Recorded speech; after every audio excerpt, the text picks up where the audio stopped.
Très bien. Eh bien, écoutez, je suis ravie de prêter ma voix à de si beaux textes. Donc, pour les trois auteurs, pour les auteurs ici présents et pour moi-même ensuite, mais on va déjà commencer par ces messieurs. On va le faire à l'inverse.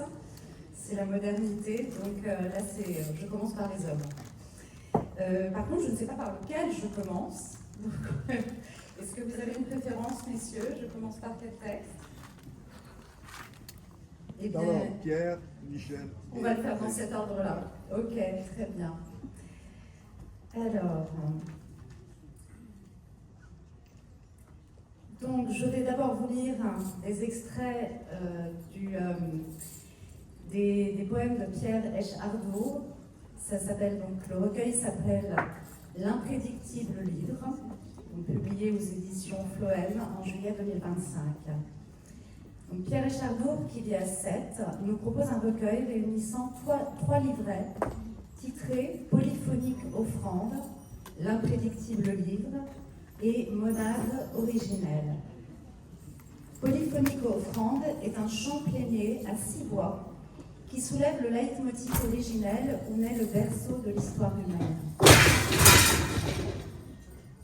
Et le berceau vient de tomber. L'imprédictible livre est une quête ultime de l'arbre à lettres pour que germe l'inouïe prière de survivre quand le seul monde, le seul vivant qui demeure est le livre. Sonnent des songes du livre, des écritures et des âges, clos suspendu au souffle le livre dernier des questions, titré Monade originelle. Premier et dernier mot du recueil, Bereshit, nous invite à la vie.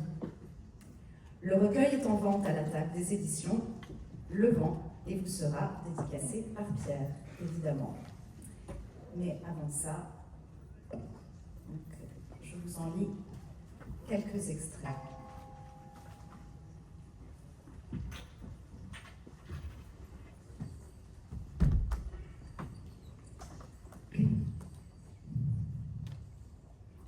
Tabour, nombril, dégrave sa voix, sa soif d'étoiles, où erre notre secret.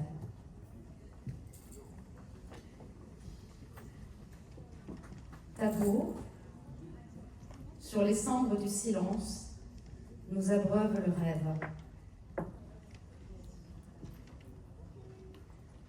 PLP. Bouche à bouche, pour une nuit de plus et toute la lumière vint de ton visage.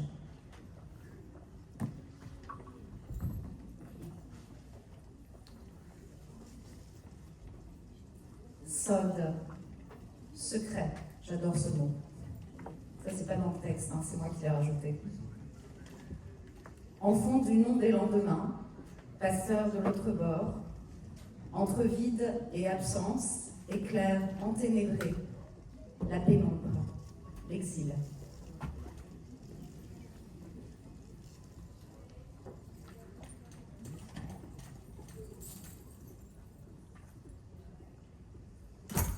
Sode,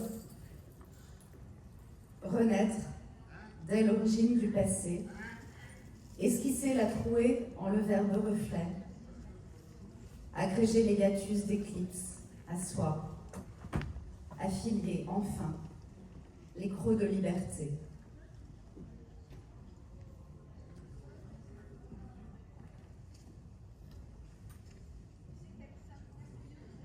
Bettora, en elle,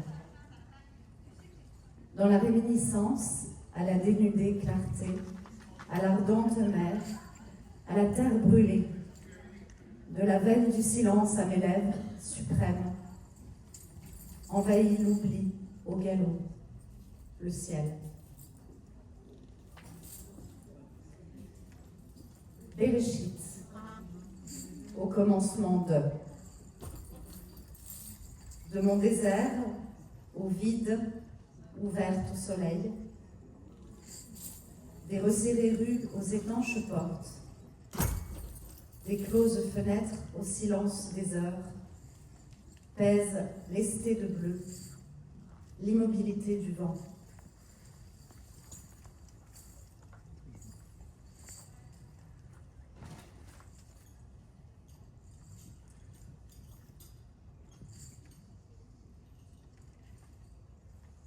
Première partie.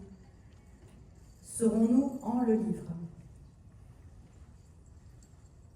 À l'ombre de nos mots, te nomme ta voix, s'étend à la commissure de tes lèvres, la chair d'une parole arrivée par ta grâce.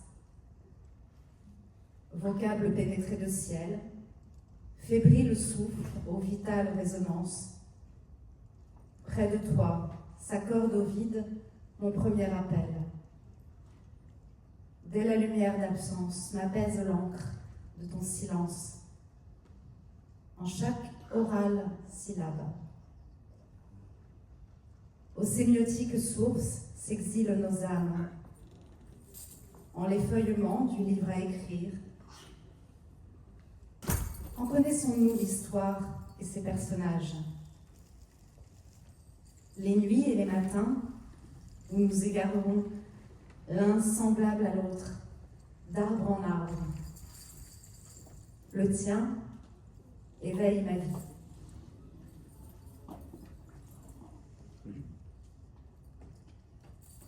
Trace l'encre, la voix, du lent épanouissement des phrases prononcées. De ton jardin germe le nom de fleurs au parfum d'exil.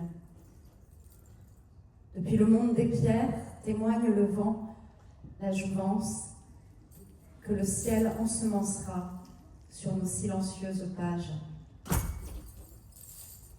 Chaque nuit échappe à la nuit. Viens, en ma parole, édifier le vocable de mots élus. Donne de ta voix pour vernisser le roc et réinventer les cris.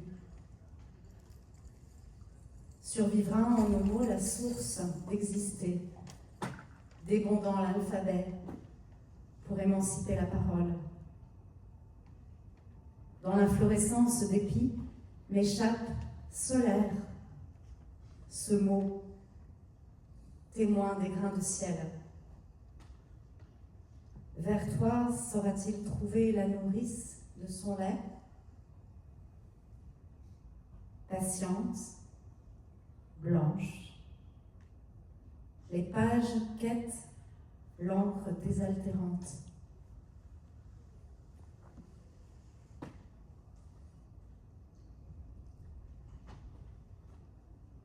Ne naîtra pas chaque mot d'une côte du précédent, mais bien à son côté. Tout d'abord pour l'aimer. De l'inéluctable mémoire sur la page manquante, à la nuit s'accrochera le visage des pierres.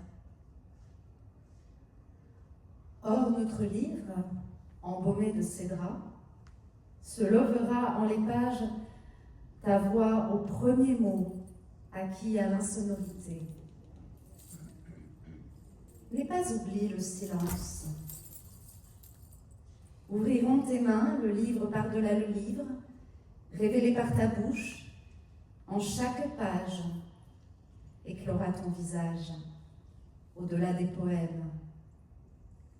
Indicible sente des mots ancrés, est errance dévisagée, le chant. Fardés d'histoire, nos visages esquisseront l'imaginaire. S'endormira près de toi ma mémoire épinglée à la nuit. Quel mot, avant le premier mot, dévoilera son sens?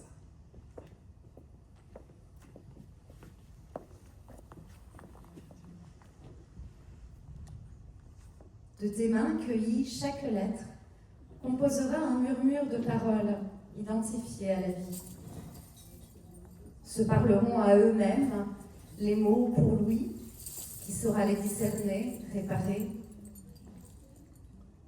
Verticale rédemption où s'endort en le mot l'écho de l'émoi noué, embelli, nous redresse.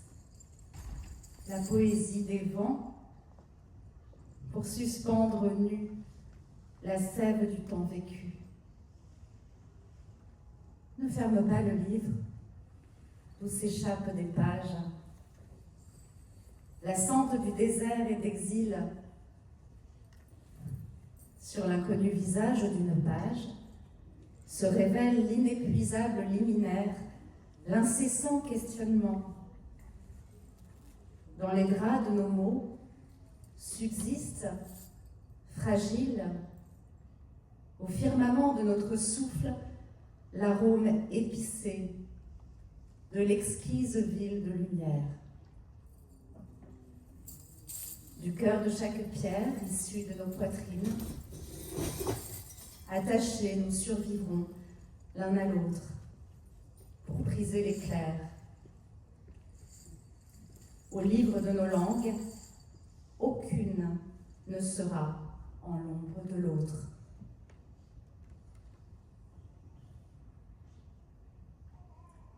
Par-delà l'inconscience de nos sensibilités, s'abstrait souterrain, l'équilibre cristallin, disperse sans attention de béatille la vacuité, notre pleine probité lovée en l'espace-temps. Pour discerner avec ses liens d'enfance la parole, le soleil d'amour maternel, la terre. Décris-moi avec la poussière de tes mots, ta montagne d'or et les lèvres de Jérusalem.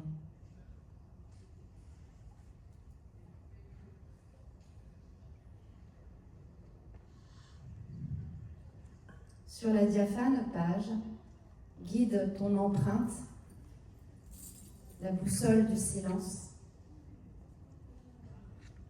Se mire en l'imprésence, l'intime écrit du premier mot. Jusqu'au sommet du livre, s'agrippent mes vocables à l'éclat de l'obscur. Buvons la nuit par les brèches de la terre. Nous devance la parole sous le dais de l'arche. Loué sois-tu qui m'es resté. En l'éther de tes yeux nus, en mes nœuds et sorgues, migre la mitessence de ton sélénite visage. Aux immolées paroles, à la chevelure poudroyante, mêlée à la dérobée du silence, migre l'envol de nos pas, par-delà le fond du ciel.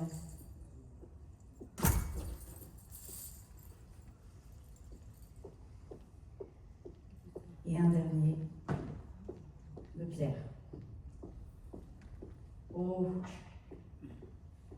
mon amour, aux mains empreintes d'écrit, entrelaçons nos pas et dansons. C'est pour danser? C'est pour ça? Tu voulais vraiment qu'on danse?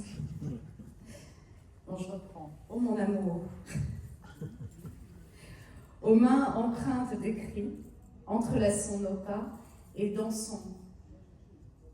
Un et l'autre sur la blanche page, jusqu'à l'avènement du lendemain, quand s'engageront Aleph et Yod. De la terre promise où bourgeonne la lumière à l'alchimie de tes yeux, ancrée au vent, attouche nos bouches suspendues à l'air, la contrée de félicité. Oh, mon amour, parle-moi de la césure des heures et de l'ombre vivante de l'énigme.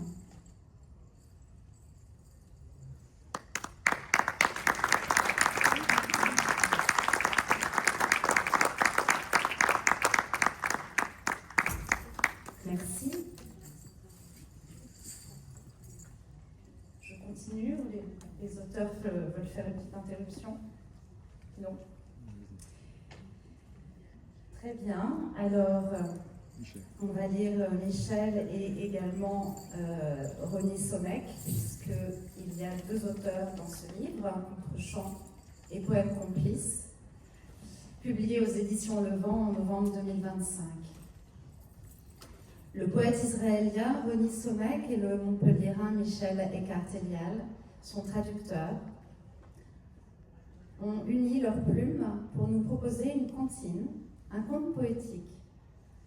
Complice de rêves et de personnages magiques, puisant au panier des histoires, le bonheur de dire et de chanter, les deux poètes nous invitent aussi à soulever, dans le mystère de l'invitation au voyage, les voiles de l'évasion et, ce faisant, à réenchanter un monde bien réel.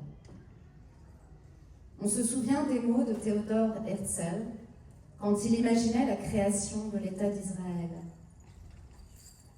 Si vous le voulez, ce ne sera pas une légende. C'est ce même propos que nous allons maintenant reprendre pour imaginer ensemble un autre pays, le pays de la poésie. Le recueil est orné de magnifiques dessins de Rony Sommeck. Il est en vente à la table des éditions Le Vent et vous sera dédicacé par Michel.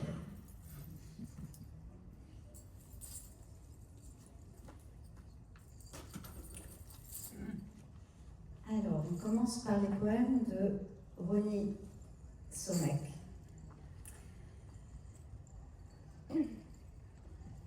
Le premier s'appelle La Petite Sirène et il est dédié à Noah Chakarji. J'aurais pu commencer ma vie, épaule sous le cou en bronze de la Petite Sirène à Copenhague. Là, devant les vagues qui picorent de jalousie le béton de la jetée, il y aurait eu des oiseaux qui replient leurs ailes sur moi en oubliant un instant l'envie de voler. Mais je suis née à Bagdad et mon épaule se courbe comme le Tigre ou l'Euphrate, où j'aurais pu lancer une ligne et rester pour l'éternité amoureux des poissons d'or.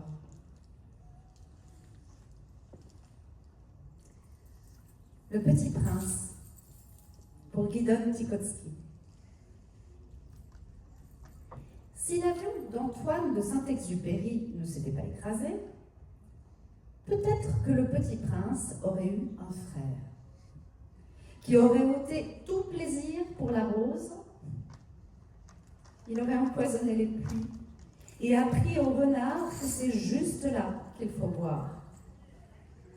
Viens, aurait-il dit à son frère aîné, en l'invitant à allumer une cigarette avec la lave du volcan et prendre à la place donc, de l'allumeur de réverbère qui ne revient jamais à la maison dans le lit de sa femme. Nous achèterons du Beaujolais nouveau pour que l'ivrogne de l'autre planète ne cesse de s'enivrer que de méchants cognac. Cesse de rêver, comme toutes les filles de 16 ans rêvent que tu sois leur unique roi.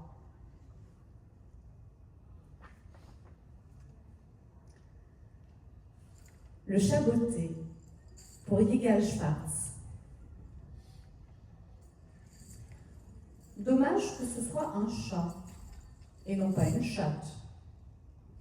Si les talons aiguilles auraient pu remplacer les bottes, la fourrure eût été plus sensuelle. Comment dès lors ne pas greffer sur ce poème au moins un vers de plus sur le désir? Gulliver, pour David F. On dit que Gulliver, pour éteindre l'incendie dans la microscopique suite de Sa Majesté la Reine, avait ingurgité tout le vin que pouvait contenir son corps. Il commença par se remplir la gorge jusqu'à tordre ses entrailles, et de là, il libéra sa vessie pleine. Cette histoire est peut-être une métaphore de la poésie, Les raisins transpirent avant d'être plaisir de la bouche et finir en tuyau de pantalon pour éteindre le feu. Je ne suis pas le premier à écrire sur le sujet, ni apparemment le dernier qui décrit l'étonnement de femmes voyant pour la première fois un petit poème se transformer en villanelle.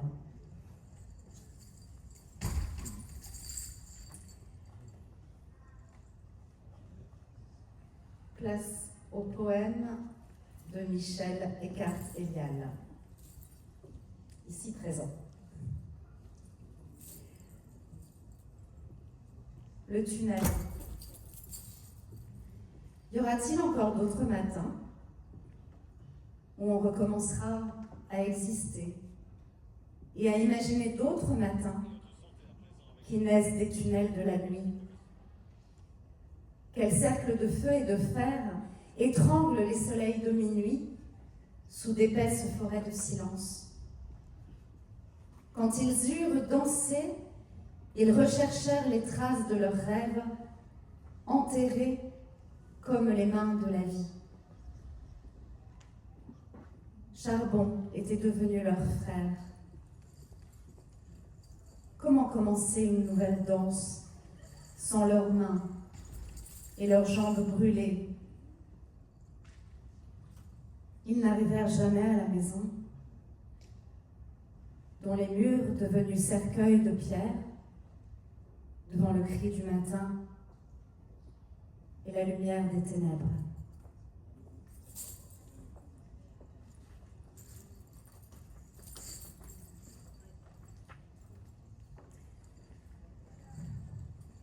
Sur un air de Guillaume Apollinaire, pour Sol Mathia Eben. Du vaste océan qui me traverse, je vais à l'étroit chemin, des vents et des marées. Pont levé et pont jeté entre deux mondes. Pour célébrer sous les arches de la joie la grâce accordée aux passeurs et aux pêcheurs de lune, aux rêves d'écume sans navire, ni pirates, ni horizon folâtre. Sur le pont d'Avignon, on y danse tous en rond. Belles dames et amis du temps jadis. C'est le diable qui fait tourner la roue de la fortune. Enjamber chaque jour comme une victoire sur l'aiguille du temps nous empêche de rêver. Au-dessus du champ des ondines, à l'abondante source de l'eau et de l'air. Comme naguère, sous le pont Mirabeau, coule toujours la poésie de Guillaume Apollinaire.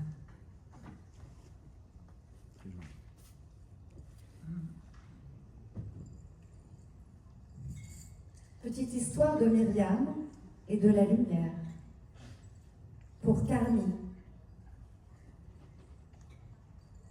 Ces sculptures d'océans éclatés entre nos vagues d'exil. Ainsi Myriam abreuvait le désert de nos bouches.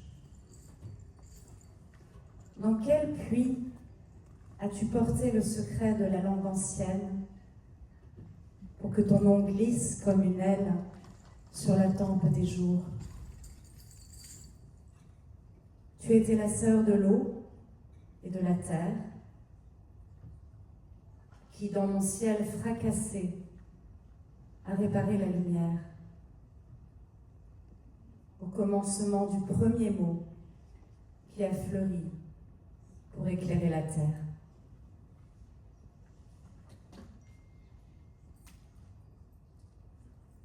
Robinson et l'arbre de Caïn.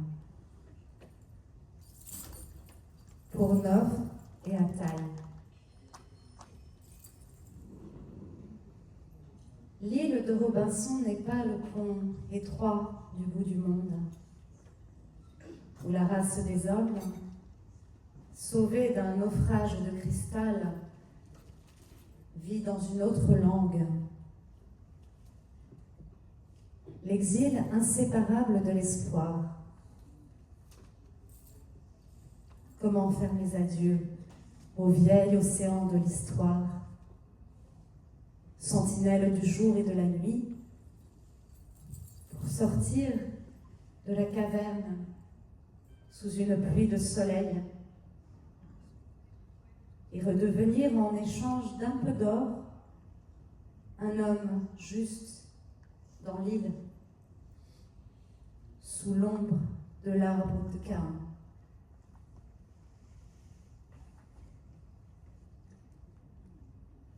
Et un dernier texte de Michel. Loup, que veux-tu? Pour Cornélia. À trop crier au loup, on finit par être dévoré. Mais faut-il pour autant le laisser entrer dans la bergerie des hommes? La peur mérite-t-elle tous les mots jusqu'à absoudre de cordiales vocalises? Que ce soit pour une grand-mère esselée ou un timide Valentin, la plus jolie fille au monde est prête à savourer de factices paroles, cueillies comme on colle des herbes sauvages dans un cahier d'écolière. La voilà bergère de papillons et d'âme en peine, avec son blanc panier et sa rouge capeline, qui s'arrête à écouter un loup pour en faire son complice. Mais notre solitaire, sorti d'un bois, sait bien vaincre les défis des chevillettes. Tire la chevillette et la bobinette, cher rat. Charles Perrault eût-il été plus sage de prévenir que même dans les contes, la bobine de l'histoire ne se déroule jamais comme la fin heureuse d'une histoire. Et que si les loups abondent de malice, ce ne sont pas les fleurs qu'ils cueillent pour couronner des têtes de jeunes filles qui ramènent la paix au village.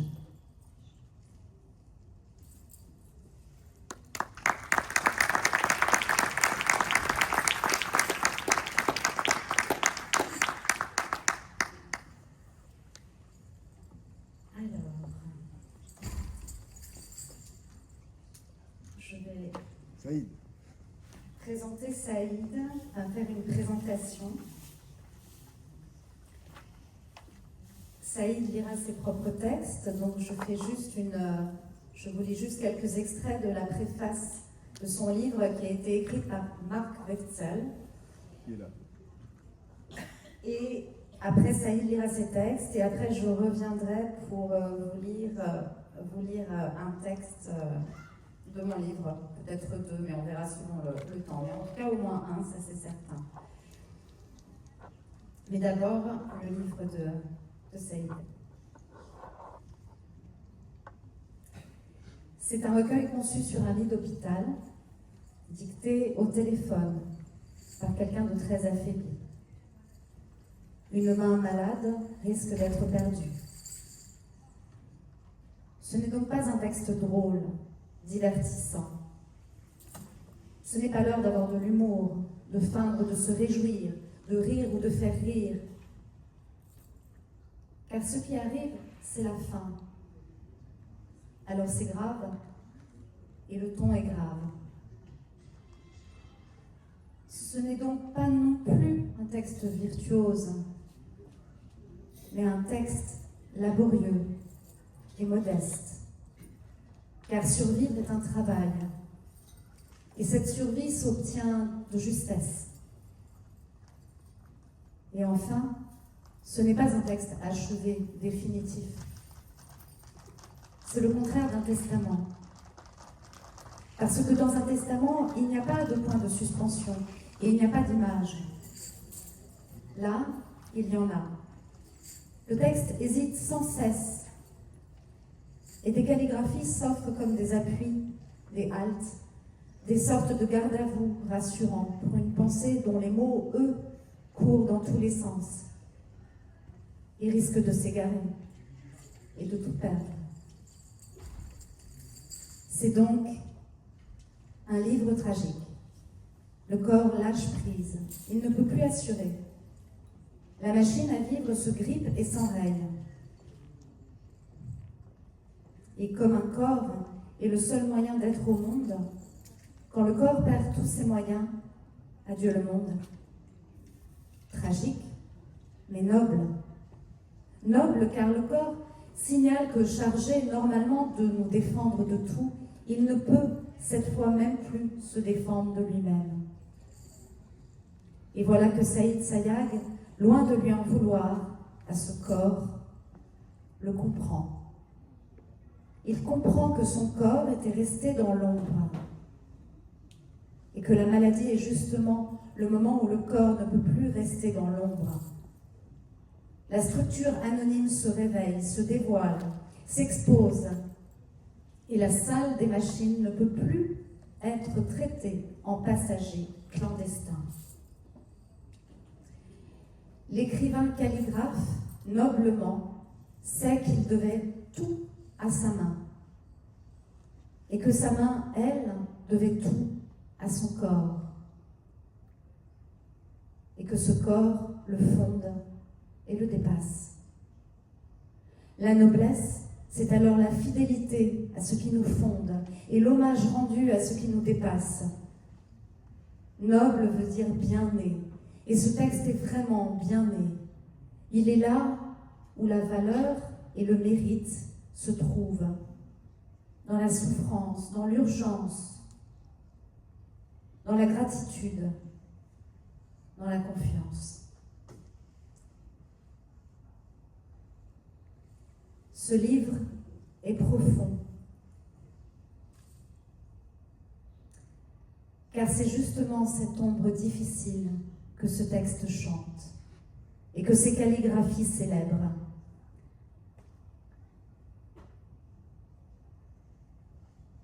C'est l'ombre de la vie, non celle de la mort, qui est tombée sur un corps et l'a illuminé.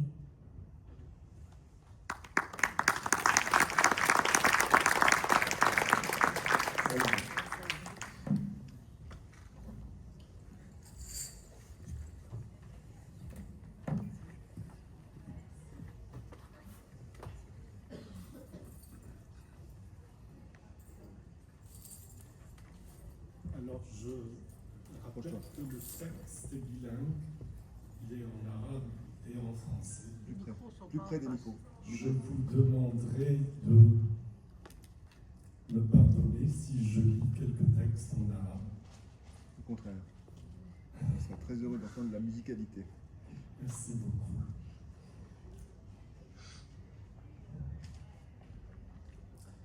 لا تذهب بعيدا أيها الظل ابقى وجها لوجه أمام النور كي تكتب اليد اليسرى ما لم يعد ممكنا لليد اليمنى أن تكتب. يمكنك أن تختفي قليلا ولكن ابقى حتى يمكن للضوء أن يبصر نفسه فيك. Ne t'éclipse pas l'ombre, reste face à la lumière pour que la main gauche écrive ce que la main droite ne peut plus écrire. Tu peux disparaître un peu, mais reste pour que la lumière se mire en toi.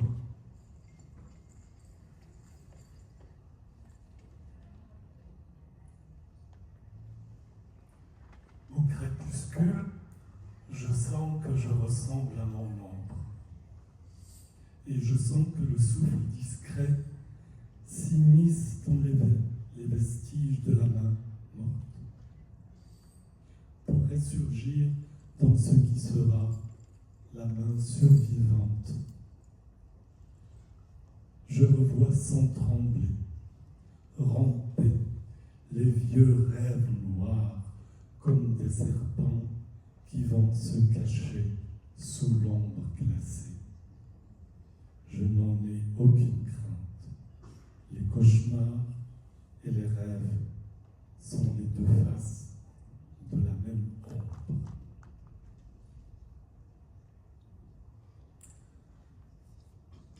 عند الغسق أشعر أنني أشبه ظلي وأشعر أن النفس المستتر يتسرب داخل بقايا اليد الميتة للبزوغ فيما سيكون اليد الباقية. أرى مرة أخرى دون أدنى ارتعاش زحف الأحلام السوداء القديمة مثل ثعابين تسعى للاختفاء تحت الظل المتجمد. لا أخشى من ذلك شيئا فالكوابيس والأحلام وجهان لنفس الظل.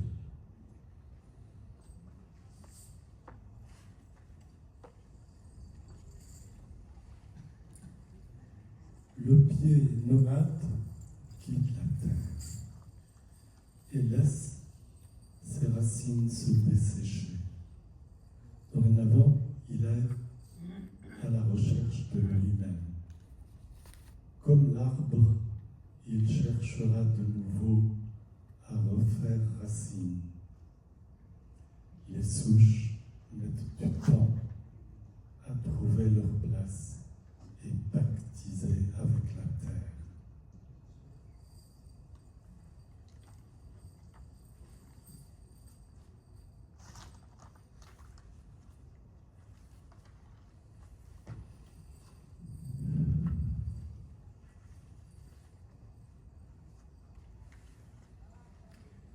Les rayons orfeux embrasent les branches argent du peuplier. Le peuplier ondule sous le souffle du vent. Le pied tient solidement. Tous les pieds ne tiennent pas avec la même vigueur. Les orteils s'épuisent à se maintenir en équilibre, se craquellent et se laissent mourir. الأشعة الذهبية النارية تشعل فروع الحور الفضية.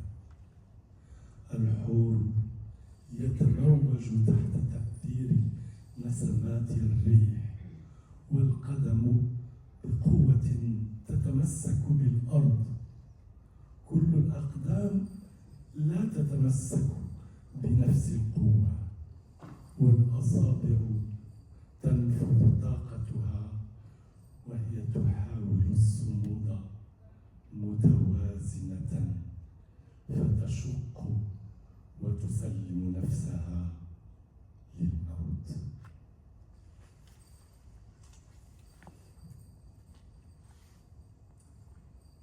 من نافذتي وحدها الشجرة ثابتة رغم أغصانها ما أثقلني في فراشي ملقا كبساط أنظر دون البصر حين ذوب صوت الغراب الأسود وأيقظني جناحه فوق السقف منحا سبحه للنار.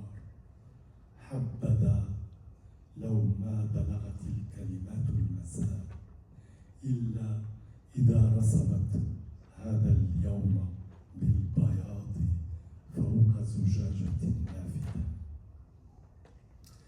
De ma fenêtre, seul et stable l'arbre, en dépit de ses branches qui bataillent. Je suis lourd dans mon lit, je suis plat. Je regarde sans la vue. Soudain, le cri noir du corbeau me réveille. Ses ailes sur le toit donne au jour son matin. Puissent les mots n'arriver au soir que s'ils peignent ce jour blanc sur la vitre.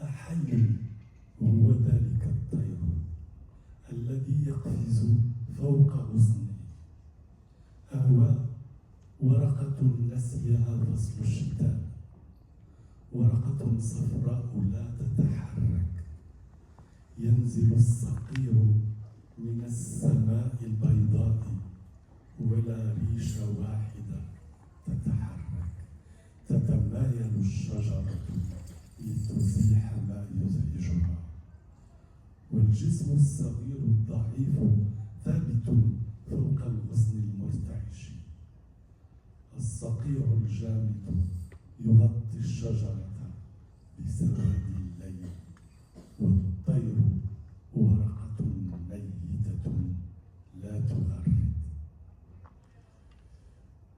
Est-il vivant l'oiseau qui sur la branche ne sautille pas?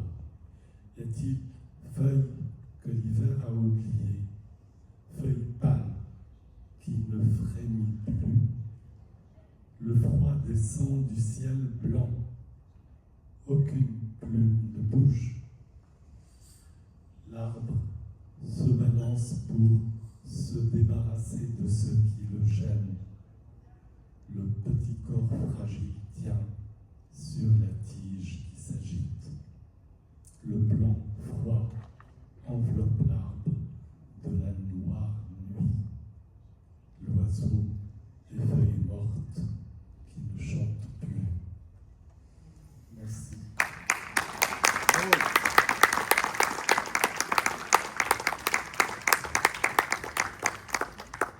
Claire. One last. Alors, comme j'ai l'honneur de lire en dernier, j'ai eu l'honneur de lire tous ces très beaux textes. Et ce que j'ai entendu, donc, mon livre s'appelle « Tu seras une lettre ». Ça parle de mon apprentissage dans ce chemin alphabétique, dans ce magnifique alphabet hébreu où les lettres ne sont pas seulement un corps, mais aussi un esprit très puissant. Et donc, à travers ce livre, j'ai essayé d'évoquer à travers de la poésie, mais aussi des anecdotes, ce que chaque lettre pouvait m'évoquer. Et donc, qu'est-ce que les lettres nous évoquent? Et là, après ce qu'on vient de vivre, je vous lis deux choses. Quelque chose de très court, qui arrive au moment de la lettre Noun. C'est facile de parler et difficile de dire. Quand on parle, c'est simple, ça sort tout seul. On ne risque rien, on ne s'engage pas, on ne s'expose pas. On fait des sons. Mais dire, c'est plus que des sons. Dire, c'est du sens. Quand j'essaye de dire, c'est comme si mon cœur me sortait par la bouche et qu'il allait faire une grosse traînée rouge dans le cœur de l'autre.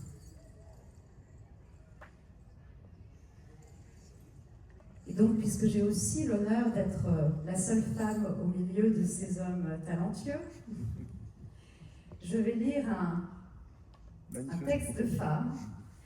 En fait, quand j'étais jeune et que j'ai découvert le poème de Rudyard Kipling, « Si tu seras un homme, mon fils », que beaucoup doivent connaître, je rêvais d'avoir le même en tant que femme.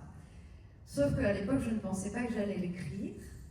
Alors, il y a d'autres femmes qui l'ont écrit, je ne suis pas la seule à avoir fait ce vis-à-vis. Mais là, je vais vous lire le mien, puisque c'est mon temps de parole à moi. Vous irez découvrir les autres après.